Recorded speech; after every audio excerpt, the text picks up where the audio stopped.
Doctor সাহেব কি যে হইলো দেখেন চেক আপ কইরা, আমার ধুক ধুক করে বুকখানা আর ঘুম গেছে গা উইরা। আবার বন বন মাথা ঘুররে, আমার প্রেম গেছে গা দূররে, মুখে মিডা লাগে করলা আর দিদা লাগে। রূপবান যেমন ভালোবাসে বাদশার ছেলে রহিম রে, আমি তেমন ভালোবাসি প্রাণবন্ধু তোমারে।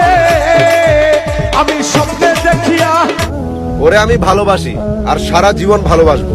ও আমাকে ভালোবাসুক আর না বাসুক, যদিও আমার নামটাও ভুলে যায়, তারপরও আমি ওর ভালোবাসি। ফেসবুকে পরিচয় মেসেঞ্জারে কথা হয়, ফেসবুকে পরিচয় মেসেঞ্জারে কথা হয়, আস্তে আস্তে প্রেমের কথা হইয়া গেলে পাশ, তারপরে দেয় নাম্বার করাই আছে বিকাশ, তারপরে দেয়